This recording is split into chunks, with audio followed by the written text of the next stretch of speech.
Hello friends, मेरा नाम है आनंद सिंह और मैं एक एमपीपीएससी एस्पिरेंट हूँ। दोस्तों, मैं आज आपको कुछ इम्पोर्टेंट टिप्स या यूँ कह सकते हैं कि मैं आपको बहुत महत्वपूर्ण बातें बताने वाला हूँ कि हमें एमपीपीएससी की जब प्रीलिम्स एग्ज़ाम देंगे तो हमें ध्यान रखना है। हमसे गलती ना होनी चाहिए छोटी सी भी, जो कि हमारे सिलेक्शन को रोक देगी। मैं आपको बताऊंगा कि जो पिछली बार एमपीपीएससी प्रीलिम्स 2020 हुई थी उसमें मैंने क्या गलती की थी और उन गलतियों के कारण मेरा जो सिलेक्शन नहीं हुआ वो गलती आप भी ना दोहराएं। तो सबसे पहले हमें कुछ स्ट्रेटजी या प्लानिंग बनानी होगी, क्योंकि जो एमपीपीएससी प्रीलिम्स का सिलेबस है वो काफ़ी लेंदी है और उसे पढ़ना एट ए टाइम 20-25 दिन का टाइम बचा हुआ है, तो पढ़ना इम्पॉसिबल है कि पूरा हम बुक वाइज अगर पढ़ेंगे डिटेल में तो हो सकता है कि हम थोड़ा ज़्यादा कंफ्यूज हो जाएं या टेंशन में आ जाएं, क्योंकि अब सिलेबस कवर नहीं होगा। तो हमें किस टाइप से पढ़ना है, क्योंकि जो टाइम था पढ़ने का वो निकल चुका है, अब है सिर्फ रिवीजन का और क्विक स्टडी करने का टाइम है। तो मैं आपको बताऊंगा कि हमें कौन सी गलती एक तो एग्ज़ाम हॉल में भी नहीं करना है और एग्ज़ाम के पहले भी 2-4 दिन पहले या 10 दिन पहले या 15 दिन पहले भी हमें नहीं करना है। तो दोस्तों, सबसे पहले तो बात आती है जो हमारे पास ओएमआर शीट आएगी उसे अच्छे से फिलअप करना है। बहुत सारे स्टूडेंट्स वहीं गलती कर देंगे, कोई ओवर राइटिंग कर देगा, कोई रोल नंबर गलत डाल देगा। छोटी सी भी आपकी गलती आपको एमपीपीएससी प्रीलिम से बाहर कर देगी। अगर ओएमआर शीट में आप गलत आपका डाटा भर देते हैं तो आपका सिलेक्शन नहीं होगा।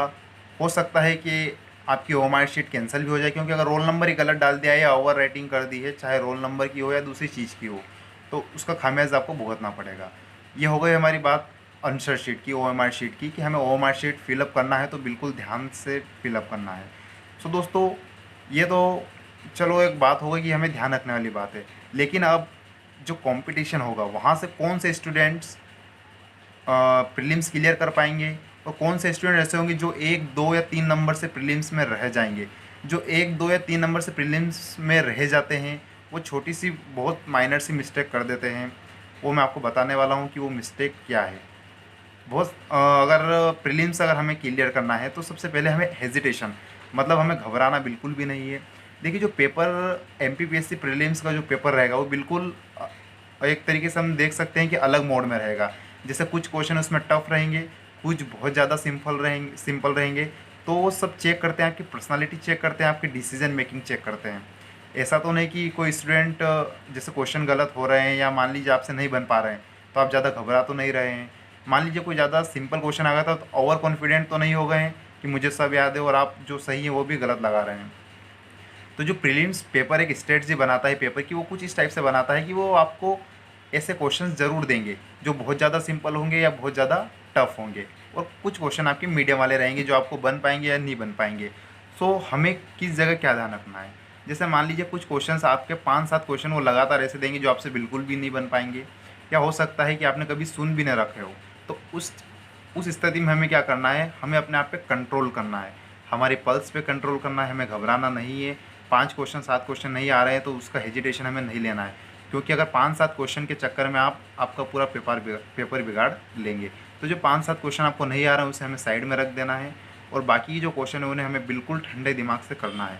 यहीं से आपकी एमपीपीएससी प्रीलिम्स या चाहे आपकी एमपीपीएससी एग्ज़ाम की जो इंटरव्यू है वो यहीं से आपका तैयार होना चालू हो जाएगा। क्यों दोस्तों, मान लीजिए अगर आपसे क्वेश्चन नहीं बन रहे हैं, आप 5 क्वेश्चन नहीं बन रहे और आप घबरा रहे हैं, तो आप इंटरव्यू में बिल्कुल बाहर हो जाएंगे वहाँ पर, क्योंकि जो पैनल बैठेगा वो आपसे अलग अलग क्वेश्चन करेगा और वहाँ पे भी आपसे क्वेश्चन अगर नहीं बने तो आप घबरा जाएंगे और वहीं आपसे क्या हो जाएगा, इंटरव्यू में आप बाहर हो जाएंगे। तो जो आपकी तैयारी होती है पूरी एमपीपीएससी की, वो आपकी तैयारी से ही चालू हो जाती है। अब दूसरी बात दोस्तों, एट ए टाइम हमें क्या करना है। देखिए, एमपीपीएससी प्रीलिम्स में कुछ पेपर आएंगे जो ईयर से रिलेटेड या संस्थान से रिलेटेड होंगे। सो आपको उसमें कन्फ्यूज़न बहुत ज़्यादा होगा। तो इस टाइप के कन्फ्यूज़न को दूर करने के लिए हमें सबसे पहले क्या करना है, तो हमें एक पेज पे आपको सभी ईयर वाले क्वेश्चन, जितने भी ईयर वाले रिलेटेड है जो हमारे सिलेबस में दे रखे हैं, उससे इंपॉर्टेंट जितने भी ईयर वाले हैं या संस्थान के नाम है, वो आपको एक जगह लिख लेना है, उनको 2-4 बार पढ़ लेना है। दूसरी चीज़, जो भी पेपर आप पे लिखो ईयर वाले या संस्थान के, वो आपको एग्ज़ाम के 1 या 2 दिन पहले नहीं पढ़ना है, क्योंकि अगर आप 1-2 दिन पहले पढ़ेंगे तो आपको टेंशन हो जाएगा, क्योंकि वो याद तो करना नहीं है, हमें सिर्फ पढ़ना है, और आपको ऐसा लगेगा कि अरे ये तो मैं भूल रहा हूँ, वो भूल रहा हूँ, तो आप उसमें ज़्यादा टेंशन में आ जाएंगे और आपका क्वेश्चन गलत हो सकता है। तो आपको क्या करना है, एग्ज़ाम के 4-5 दिन पहले पढ़ना है।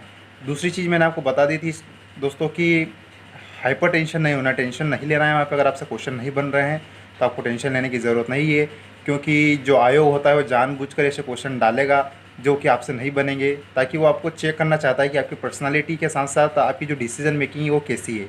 तो कुछ सिंपल क्वेश्चन, कुछ टफ क्वेश्चन आपको ज़रूर डालेगा।